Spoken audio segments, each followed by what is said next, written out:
என்ன கிளாஸ் போல போறதே இல்லையா? போறியா?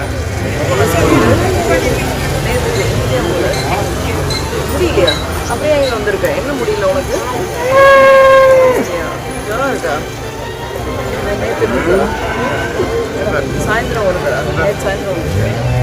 கடைக்கே முடியும். சாப்பிட்டியா கடையில் என்ன சாப்பிட்டேன்? புதுக்கோட்டை அடுத்து இருக்கக்கூடிய திருமலைராய சமுத்திரம் ஊராட்சியில கால்நடை பராமரிப்புத்துறை சார்பில் கால்நடைகளுக்காக விழிப்புணர்வு முகாம் நடந்திருக்கு. அது மட்டும் இல்லாம இதுல நூற்றுக்கணக்கான கால்நடைகளை வளர்க்குறவங்க கால்நடைகளோடு அங்க வந்து பங்கு பெற்றிருக்காங்க.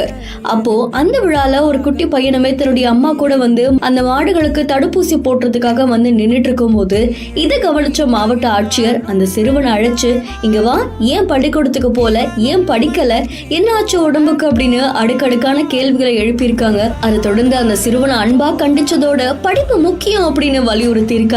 மாவட்ட ஆட்சியருடைய இந்த செயல் பலரையும் நிகழ்ச்சியில ஆழ்த்தியிருக்கு.